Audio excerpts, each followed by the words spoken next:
Buenas tardes a todos. Les damos la bienvenida en esta Corte Suprema de Justicia de la Nación, en un acto que para nosotros tiene la máxima importancia. Porque saben ustedes que estamos dentro del año en el cual la Corte Suprema celebra 150 años desde su primera decisión y su constitución. Dentro de eso nosotros hemos pensado una serie de actividades y dentro de esa serie de actividades está la de convocarlos a ustedes. Y la verdad es que yo estaba muy entusiasmado con esta idea, que es invitar a los estudiantes avanzados y graduados de las distintas universidades del país para que visiten la Corte Suprema, para que además estén en contacto con nosotros, porque la idea es constituir un foro. Un foro es un centro de debate. Entonces comenzaremos hoy, pero vamos a continuar aprovechando la tecnología. Todos ustedes manejan muy bien la tecnología y nosotros tenemos el Centro de Información Judicial, que tiene una tecnología muy avanzada, les permite ver las audiencias a través de YouTube, tienen todas las audiencias de la Corte filmadas, las sentencias, pero además le vamos a agregar una manera de que ustedes puedan comunicarse, enviar sus inquietudes. Nosotros trataremos de contestarlas y tal vez tener un contacto con todos ustedes que sea fluido. Quiero agradecer muy particularmente a las universidades. Yo creo mucho, vengo de las universidades, pero creo mucho en esta interrelación entre la universidad y la Corte. Y las universidades son los canales a través de los cuales podemos vincularnos. Aquí hay universidades públicas, universidades privadas, universidades de la capital y del interior. Es decir, hay una enorme variedad de situaciones. Y yo que vengo del interior siempre he insistido en que la Corte esté cerca del interior y nadie tenga la imposibilidad de acceder a lo que produce la Corte Suprema.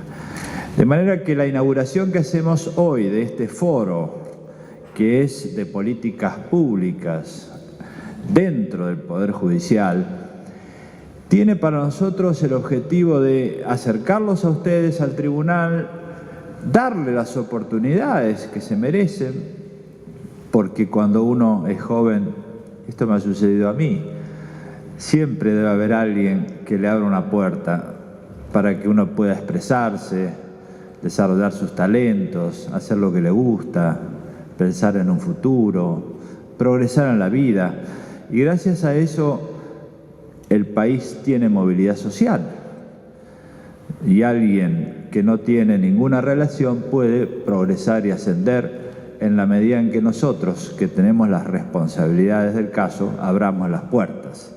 Esto es abrir las puertas. Lo que queremos es que ustedes se conecten y lo hagan sin mucho respeto. Es decir, va a haber mecanismos para los cuales ustedes pueden utilizar y plantear inquietudes de todo tipo acerca de las decisiones que hace la Corte en todos los campos, judiciales y no judiciales, y también sugerir o proponer ideas.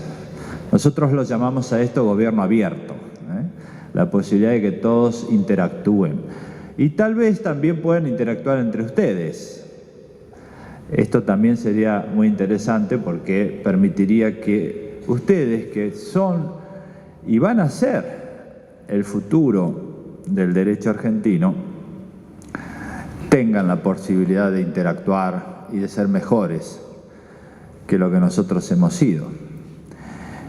¿Por qué nosotros le hablamos a los jóvenes? Yo cuando hacemos este tipo de reuniones, que no es la primera que hago, pero sí es la primera aquí en la Corte Suprema, siempre me viene a la memoria aquella frase de Woody Allen, cuando en el discurso a los graduados, en el cual todos esperan un discurso optimista sobre el futuro, él escribió diciendo que el mundo está en una encrucijada, Un camino nos conduce a la desesperanza más absoluta y el otro a la total extinción.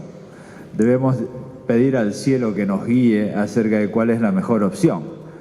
Y muchas veces pasa esto con los jóvenes. Se le plantea un mundo cerrado, que no hay caminos, que estamos en una crisis permanente, y no es así. Yo creo que nosotros tenemos la responsabilidad de construir para ustedes un futuro mejor y de abrirles las puertas para que ustedes sean partícipes de esa construcción. Y por eso hablamos de políticas de Estado. ¿Qué son las políticas de Estado? Las políticas de Estado expresan los ideales de una generación, es el desarrollo de los ideales de una generación. Y en esos ideales compartidos por una generación estamos todos, los del interior, los de la capital, los que piensan de un lado, los que piensan del otro. Son los consensos básicos, es lo que a lo largo de nuestra historia se ha denominado modelo, proyecto nacional, grandes modelos constitucionales. Cada generación a lo largo de nuestra historia ha tenido un modelo y esta generación, la mía, lo tiene y está expresado en la Constitución. Son los grandes ideales que se han construido y estos ideales están en el texto constitucional, pero además están en nuestra historia, que tiene muchos sacrificios, personas que han dado la vida, personas que han sido perseguidas, personas que han sido secuestradas, personas que han dado mucho porque esto que hoy se llama proyecto nacional, modelo constitucional, sea algo más que los dirigentes que tienen ocasionalmente la responsabilidad de llevarlos adelante. Y esta es una confusión que muchas veces tenemos en nuestra historia y ha sido trágica. Confundir el modelo, el proyecto con los liderazgos. Los liderazgos son importantes, pero los proyectos lo trascienden y tenemos que ser capaces de que estos modelos trasciendan los liderazgos. Es una cuestión, un desafío que en muchos periodos de nuestra historia no ha sido posible y muchas generaciones han fracasado. Y creo que entre los muchos nunca más que mi generación ha pronunciado está nunca más el fracaso de una generación y sobre todo nunca más el fracaso de las generaciones que vienen. Por eso es que tenemos que hablar de este modelo, de este proyecto nacional y de su trascendencia más allá de los liderazgos que en cada lugar y momento existen. Y esto es el desafío de las políticas públicas o de las políticas de Estado. Y es así, porque las políticas de Estado están independizadas de las personas. Y existen estas políticas de Estado cuando estos ideales y estos principios están en el pueblo y están en el corazón de cada uno de los argentinos. Por eso nosotros decimos que las políticas de Estado, los grandes ideales, los grandes valores, este modelo es un conjunto de principios que está en el contrato social de los argentinos. No está en la cabeza de un dirigente, está en el contrato social de los argentinos, es decir, está en todos nosotros. Y cuando uno empieza a enumerar cuáles son estos principios, no hay grandes diferencias. Más allá de nuestros orígenes, de nuestras ideas, de posiciones políticas, no hay grandes diferencias.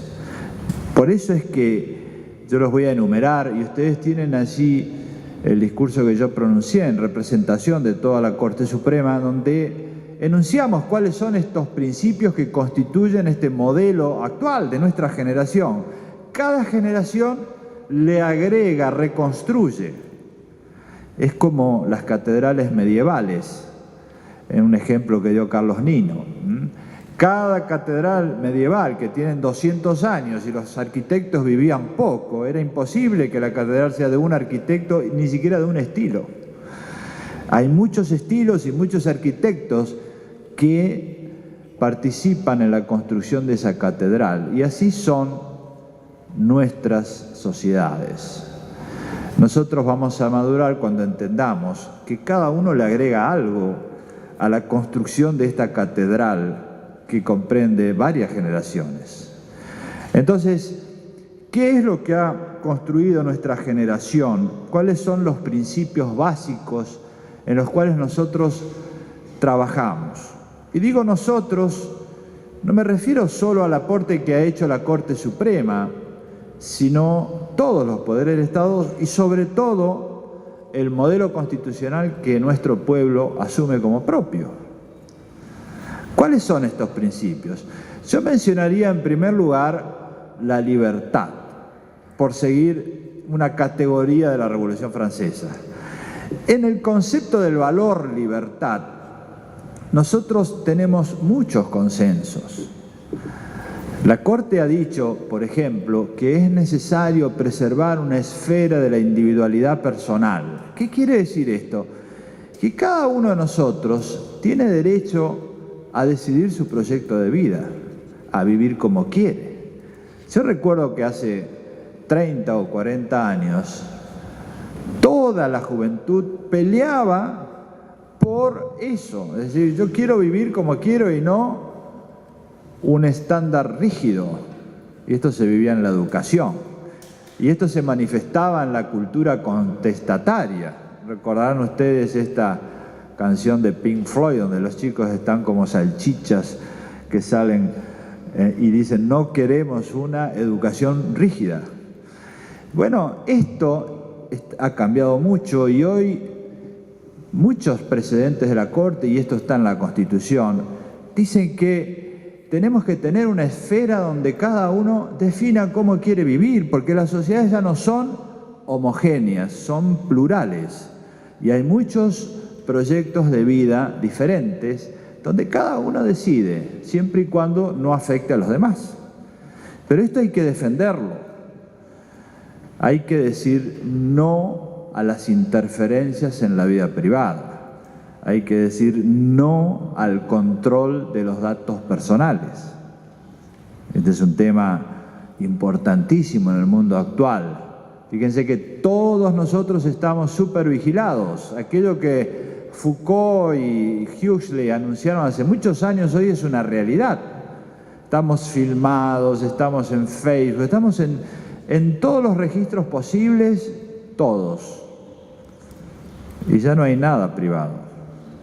Cuando alguien organiza toda esa base de datos, controla la vida privada. Entonces hay que decir no al control. Esto lo hemos incluido en el proyecto de Código Civil.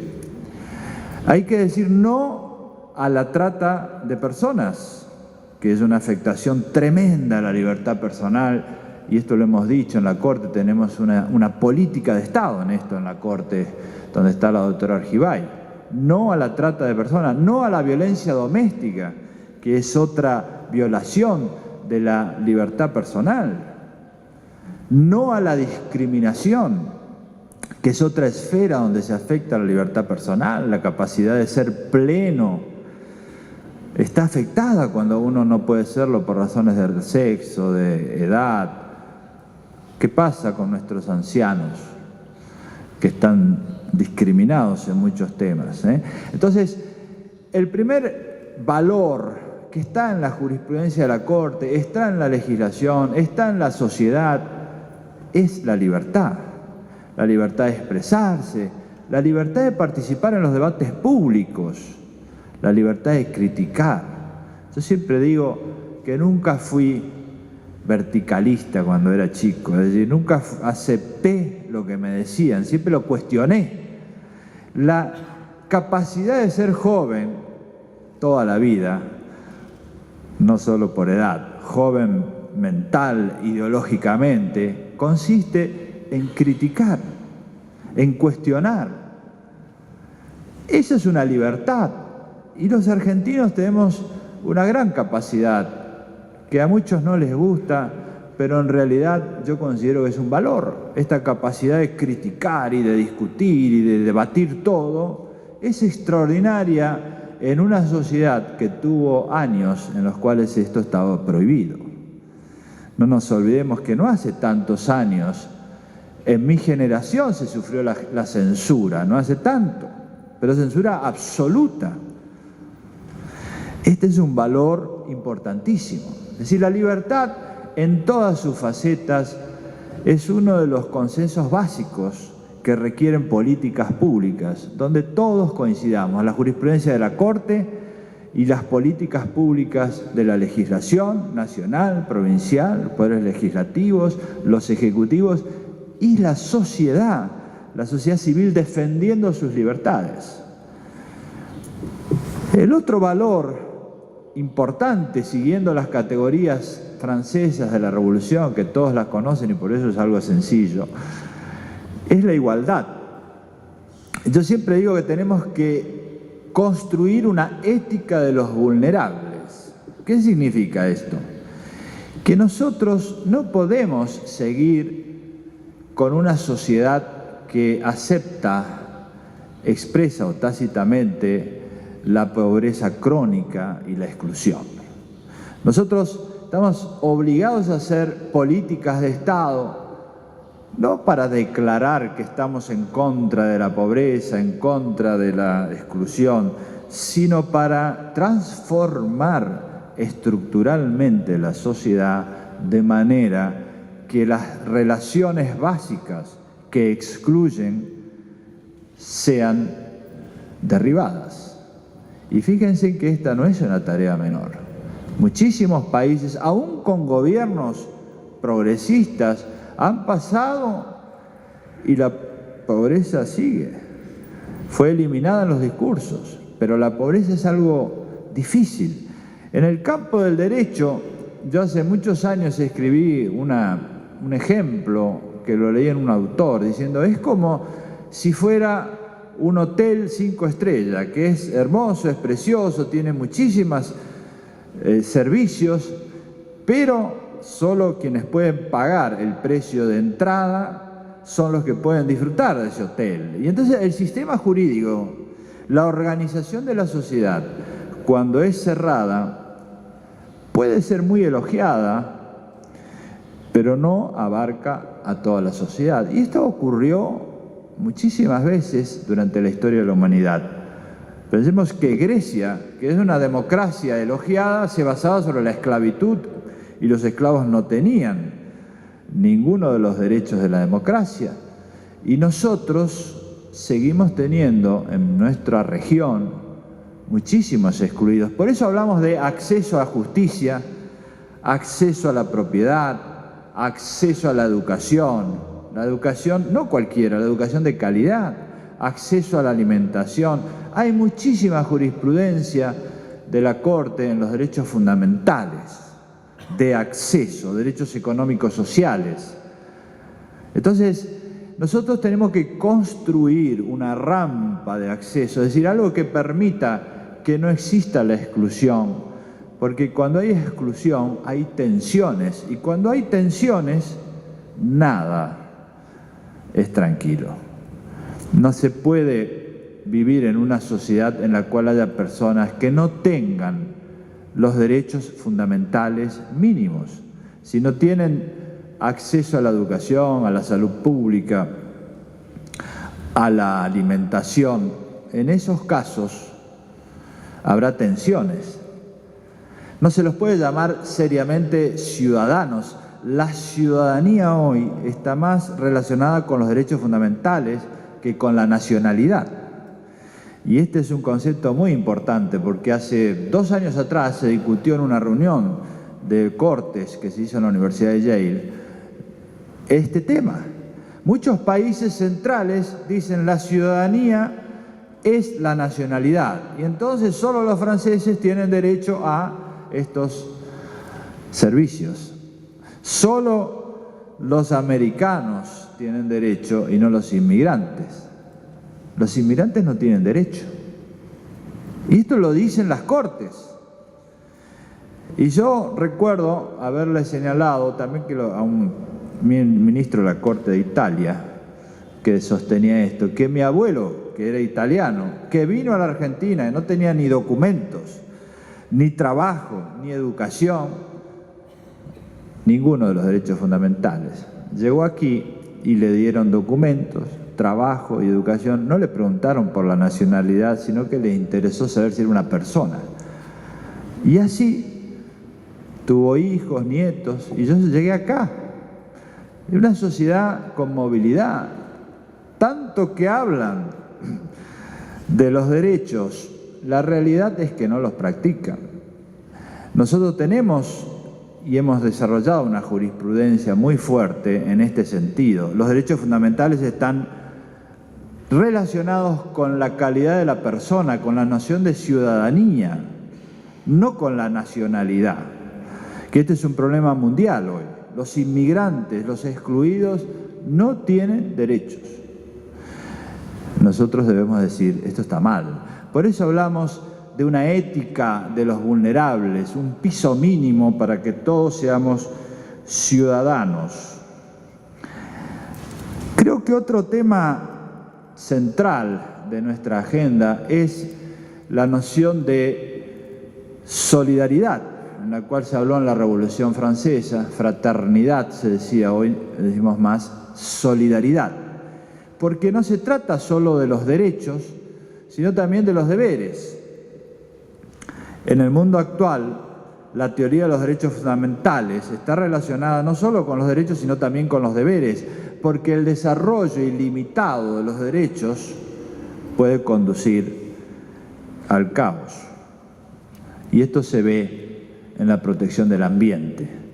Si nosotros decimos que una empresa tiene derecho al desarrollo ilimitado, conforme lo marca la teoría económica, es decir, maximizar la riqueza a cualquier costo, vamos a ir mal, y estamos mal, porque se está aplicando este criterio.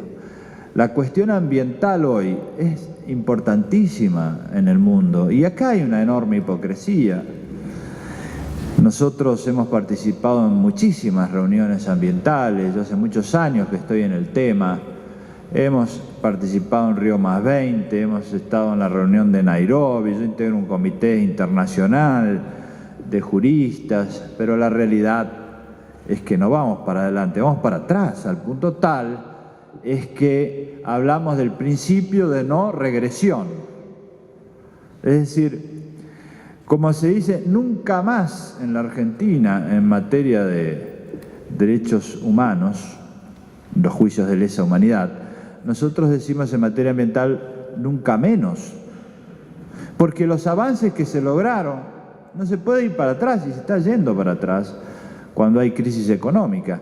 Y porque las corporaciones, y aquí es donde se ve realmente el problema de las corporaciones, presionan y presionan muy fuerte a todos los gobiernos del mundo y se autorizan muchísimas explotaciones en las cuales el costo ambiental es extraordinario. Y esto lo pagan las generaciones futuras, es decir, ustedes, sus hijos, sus nietos. Y nuestra responsabilidad es decirlo, porque creo que hay aquí una enorme hipocresía en muchos que declaran la protección ambiental, pero después no toman las decisiones, y esto se ve en los acuerdos internacionales, donde se hacen enormes declaraciones, pero después en la práctica nadie los aplica. Por eso se llama soft law, un derecho liviano, que carece de eficacia, de implementación. Entonces aquí también nosotros necesitamos tener políticas públicas, políticas de Estado, y en esto hay consenso, es decir, cuando uno habla en la ciudadanía argentina, no hay mucha gente que se oponga a la cuestión ambiental. El pueblo de la nación. Entonces tenemos que saber articular el desarrollo con la protección del ambiente, y esto es posible. Es mucho más en un país que tiene recursos naturales, porque cuando se habla de el desarrollo versus, o en manera contradictoria con la cuestión ambiental, no es en este tipo de países donde nosotros podemos desarrollar una economía sustentable, porque es la gran oportunidad que tenemos en el mundo actual de crecer a un ritmo sostenible, porque nuestros recursos lo permiten. No necesitamos destruir nuestra naturaleza. Podemos ofrecer al mundo alimentos orgánicos, energía renovable, turismo sustentable. Podemos ofrecer muchísimo en este campo. Es decir, yo creo que la Argentina de hoy no se le presta mucha atención a la cuestión ambiental y tenemos que decirlo permanentemente, Es compatible la protección del ambiente con el desarrollo, es compatible la cuestión social con la ambiental. Y esta es otra cuestión que la Corte puso en claro. Porque se dice que acá hay que luchar por la igualdad y no por la protección del ambiente. Cada vez que en la historia hubo una lucha social, también tuvo implicancias ambientales. Y no tenemos que ir muy lejos y pensar en lo que hicieron los obreros del norte argentino, en la lucha contra los que explotaban el quebracho, que era una compañía inglesa.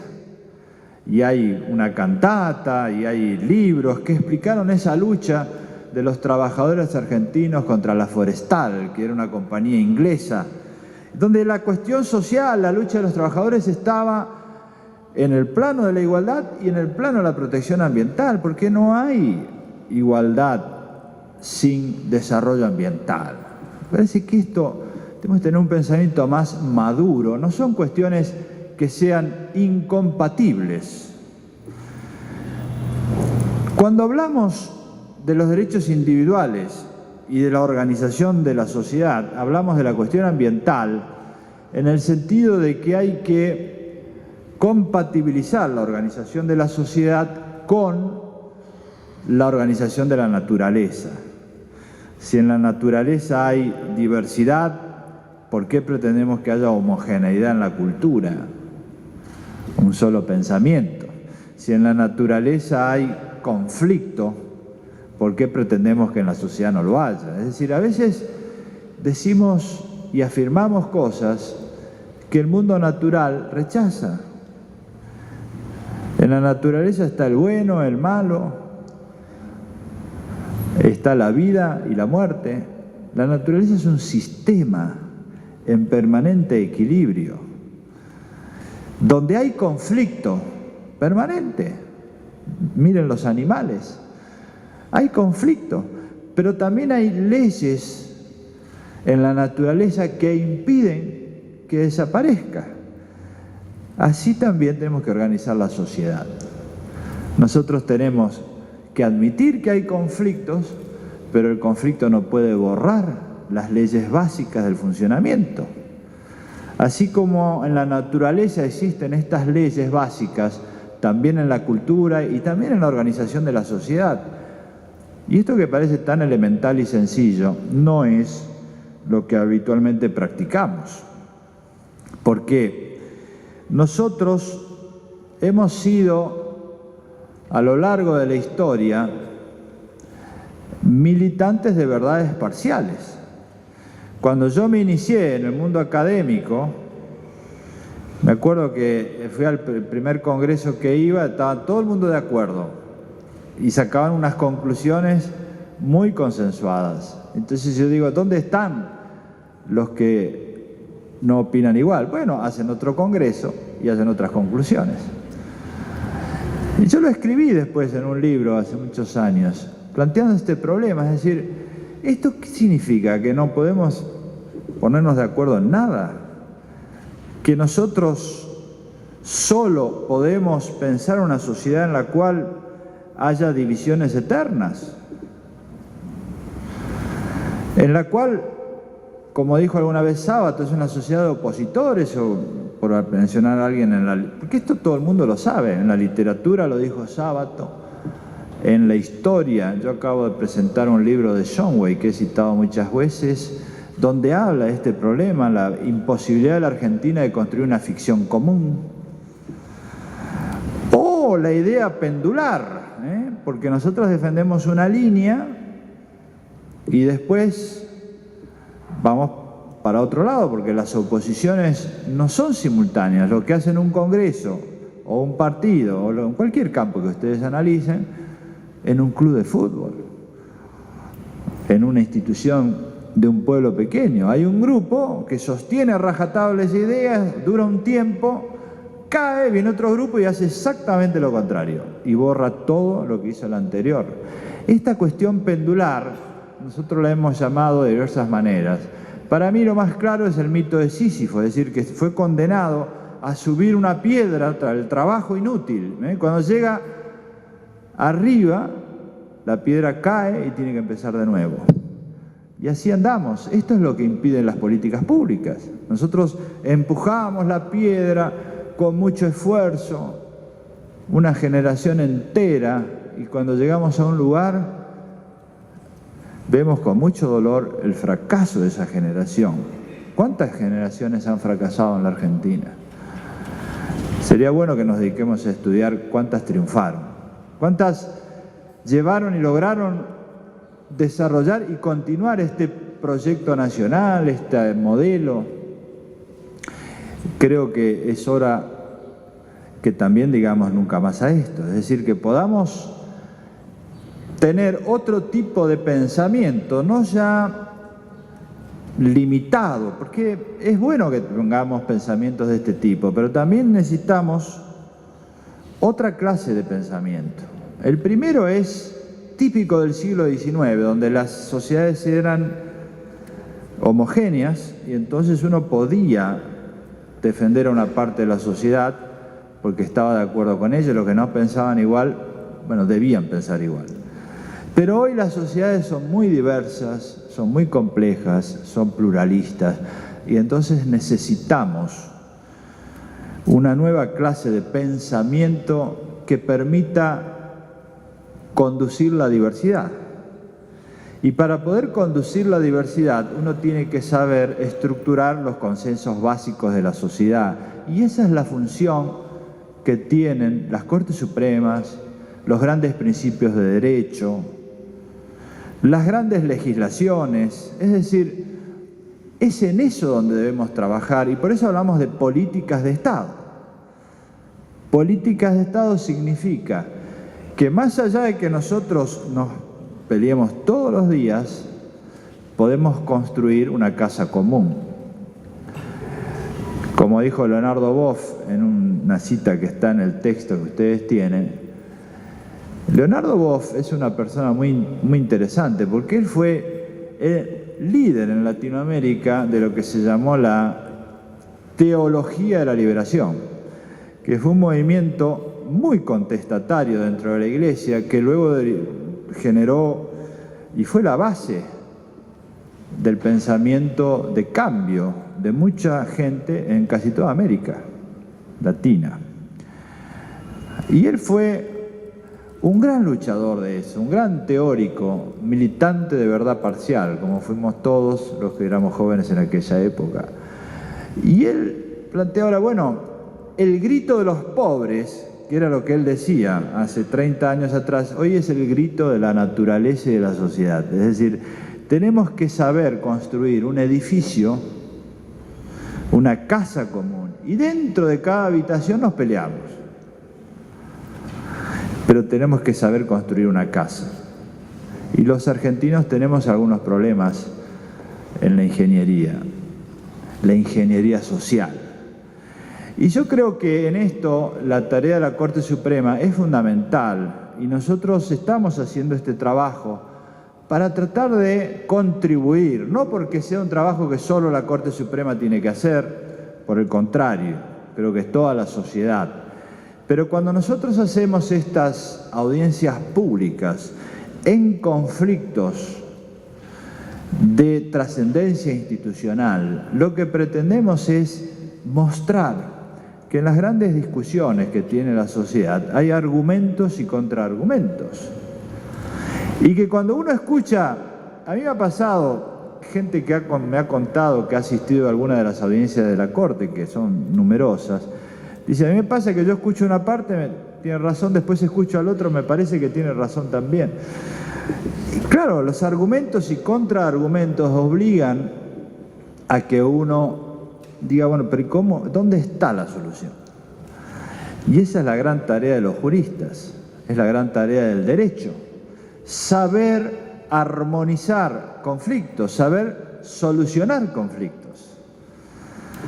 Esa es la tarea de los tribunales constitucionales, iluminar dónde están los grandes temas. Por eso la Corte de Estados Unidos selecciona algunos casos. Nosotros estamos también en esa línea, es decir, seleccionamos los casos que son de grandes conflictos, que vemos que hay mucha controversia en la sociedad y sobre eso hacemos audiencias públicas, para que todos escuchen que hay matices, porque si no nos transformamos en una sociedad de opositores irreconciliables.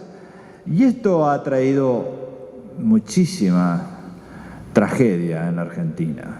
Por suerte hoy tenemos el Estado de Derecho y esto es lo que defendemos, los principios del Estado de Derecho. También la Corte ha sostenido estos principios del Estado de Derecho y los seguiremos sosteniendo. Y dentro de los principios del Estado de Derecho nosotros decimos que hay una cuestión previa a todo. Podemos disentir, podemos no estar de acuerdo, pero nadie puede ser perseguido, torturado, secuestrado. En eso consisten los juicios de lesa humanidad. Nunca más a ese retroceso.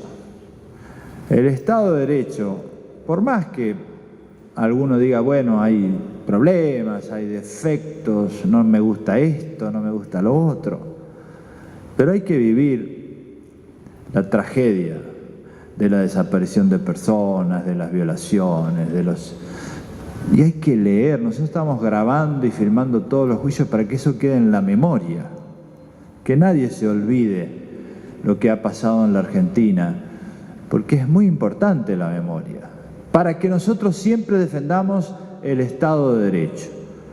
Y no nos asustemos de las discusiones, porque ustedes, los hijos, los nietos, van a seguir discutiendo, diciendo lo que piensan, gracias a que hubo gente que se puso firme y dio su vida. O a lo mejor no perdió la vida, pero tuvo grandes sacrificios para que la democracia sea posible. Entonces, esta jurisprudencia de la Corte y este esfuerzo que está haciendo el Poder Judicial de llevar adelante los juicios de lesa humanidad en todo el país es un extraordinario aporte al Estado de Derecho. Nunca más también en este campo. Yo no quiero distraerlos más porque son muchos temas, muchos de los cuales están en el material que le hemos dado y por eso nos permite abreviar. Pero tengan en claro que la noción de políticas públicas, de políticas de Estado, es fundamental para los argentinos. Porque si nosotros deseamos que nuestros proyectos constitucionales sean estables, tenemos que aprender de la historia. Los liderazgos son importantes, pero los proyectos deben trascender los liderazgos. Y las políticas de Estado deben abarcar muchos años. Si no, no va a haber una transformación profunda de las relaciones que producen la afectación de la libertad o de la igualdad o la cuestión ambiental o el Estado de Derecho. Se necesitan mucho tiempo de perseverancia en las mismas políticas públicas para que esto sea una realidad. A eso llamamos políticas de Estado. Consensos básicos, perdurables y que se ejecute siempre en el mismo sentido, en cuestiones en las cuales estemos de acuerdo. Tal vez esto parezca algún desafío demasiado grande para muchos de ustedes, que a veces ven el espectáculo de la discusión cotidiana, pero no es así. Nosotros tenemos numerosos ejemplos de que todo esto es posible. Todo esto es posible. Es posible que una persona del interior profundo llegue a la corte. Me ha pasado a mí. Yo nací en una ciudad muy pequeña donde no había ni siquiera universidad. Bueno, la sociedad argentina tiene educación pública. Gracias a eso yo pude estudiar. Ni mi padre ni mi madre era maestro. Esto lo digo para los chicos que veo del interior. Yo no conocía a nadie. Y sin embargo, uno puede perseverar y llegar a donde quiere llegar. No es necesario la Corte Suprema, pero sí llegar a mirarse en el espejo y decir: estoy conforme con los principios que defiendo. Mucha gente hizo esto en el país. Pensemos en las madres, en las abuelas, ejemplos que son conocidos. Pensemos en el caso que yo siempre menciono de Ana Frank, que era una niña que vivió en un momento muy difícil contra una maquinaria poderosa que era el nazismo. Mucho poder, mucha violencia, mucha represión, mucha persecución, y sin embargo, pasados los años, nadie lee un discurso de Hitler y muchos recuerdan a Ana Frank. Ese es el poder que tiene la idea, el poder que tiene la pasión. Y yo quiero cerrar diciéndoles esto: tengan siempre pasión por la crítica, por participar. No hay nada que los detenga, no tengan el temor. Todos estos ejemplos que nos ha dado la historia y el mundo muestran que es necesario tener pasión, tanto desde el punto de vista personal, porque uno debe creer en algo, como desde el punto de vista de la sociedad. Yo, cuando me dicen que es posible la participación en la democracia sin pasión y sin ideas y sin utopías, recuerdo lo que decía Pericles de la democracia ateniense. Decía: a esos los consideramos inútiles, porque él decía: es esencial que los ciudadanos se sientan ciudadanos en el sentido de construir la polis. La polis no es la política electoral solamente, es la construcción de la sociedad. Y entonces él decía: es necesario que todos participen en la sociedad, y si no lo sienten, son inútiles para la sociedad. Por eso es necesario que tengamos pasión, deseo por las utopías, por llegar a algún lugar o a un no lugar. Mucha gente lucha por algo sabiendo que nunca va a ser realizable y sin embargo sigue adelante. Tenemos muchísimos ejemplos de esto y ojalá ustedes se entusiasmen, porque en eso consiste la lucha por el derecho. No consiste en llevar y traer papeles, en la rutina cotidiana que a veces nos absorbe. Siempre hay que tener presente que más allá de los papeles tiene que haber algún ideal, alguna pasión por algo. No lo pierdan, y eso es lo que deseamos. Y siempre cuenten con nosotros para abrirles las puertas y construir esto, que es algo que tenemos que cuidar entre todos. Nada más, y muchas gracias a todos.